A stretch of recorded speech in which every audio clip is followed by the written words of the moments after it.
We always see cops as street heroes, people who save other people.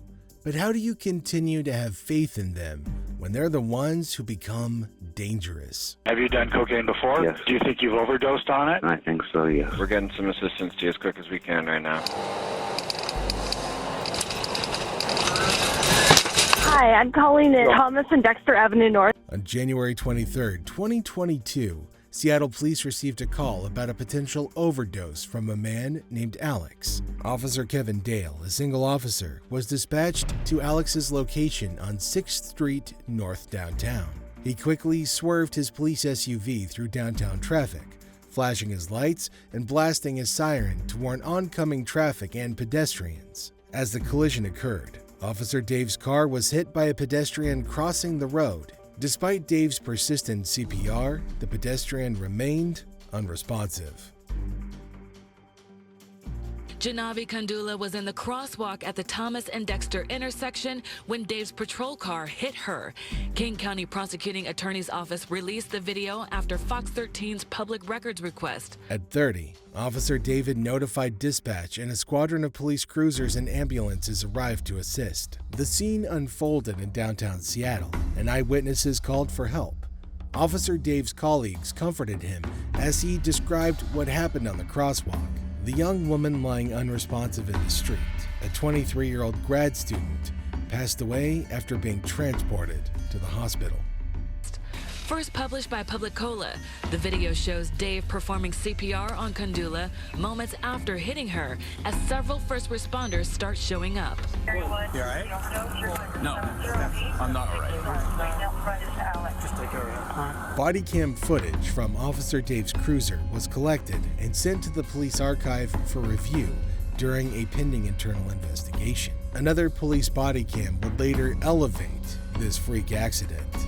Several witnesses later told what they saw from where they stood on the sidewalk that fateful night. They heard a siren, and the officer observed them beginning to run, presumably to exit the roadway as they heard a siren approaching. The pedestrian was evidently already walking outside the crosswalk when Officer Dave began to approach her in his cruiser. She was possibly wearing AirPods that could have made hearing police sirens rather difficult. I can have 100 minutes. There's nothing for me to do right now but sit, and that is the worst thing to do right now. You just have to sit here. So many questions that are unanswered, so many questions. The speed limit is 25 miles per hour on Dexter Avenue North. Certain factors were suspected to have contributed to the deadly collision. A construction site leading up to the east of Dexter Street significantly obscured driver vision, and a partly see-through metal chain fence led out to the edge of the road. Orange construction barricades also partially obstructed the view of the intersection from afar. The pedestrian was evidently already walking outside the crosswalk when Officer Dave began to approach her in his cruiser.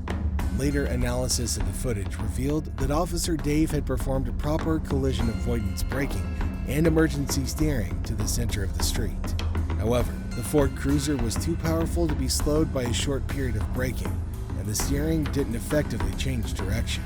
Any serious traffic collision on city streets, whether officer involved or not, is investigated as a potential criminal matter by the Traffic Collision Investigation Squad, further stating that detectives calculate vehicle operation and speed, lines of sight, lighting, roadway and traffic conditions, witness observations, and any camera footage in the area, and any other material factors. Officer Dave was sent to the West Precinct and met by Officer Daniel Utterer from the DUI squad, whose duties include investigating drivers for signs of impairment. After completing his testing of Officer Dave, Officer Utterer concluded that Dave had exhibited no signs of impairment and was safe to operate a motor vehicle.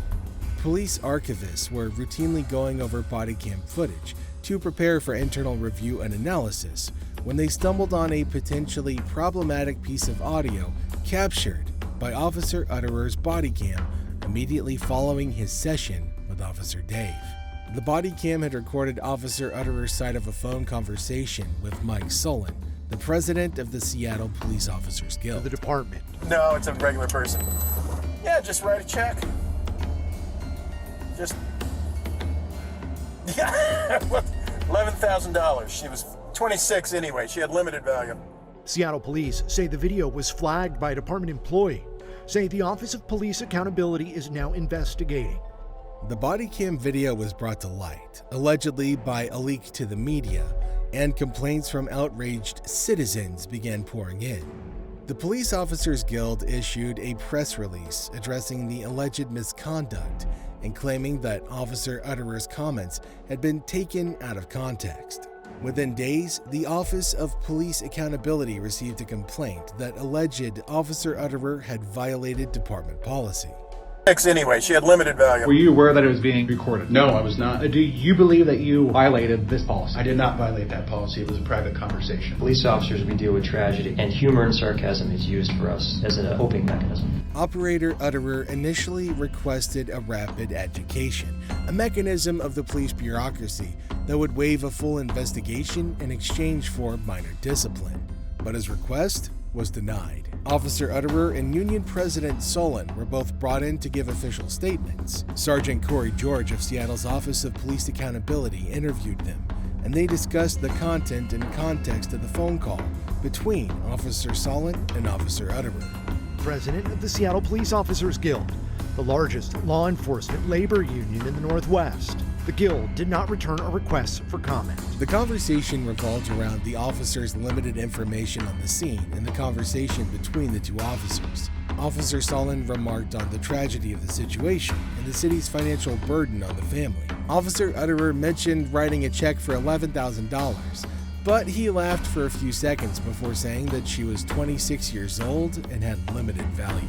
Statement: the Seattle Police Department says it's been in touch with the family of the victim and continues to honor their express request for privacy. They add that as others in the accountability system proceed with their work, the department extends their deepest sympathy for this tragic collision. September 28, 2023, the Seattle Police Department announced that Officer Daniel Utterer would be reassigned to a non-operational position.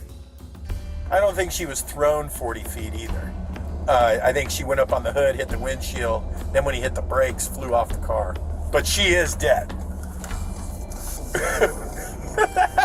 Records show that over his 12 years on the police force, he'd been investigated dozens of times for various incidents. The victim, Janavi Kandula, was 23 years old and a graduate student when she met her tragic death on Dexter Street in September of 2023.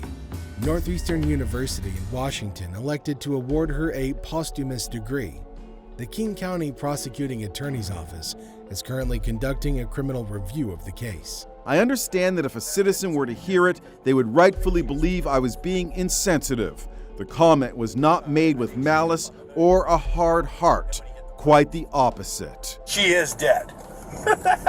Do you think the insensitivity was on purpose?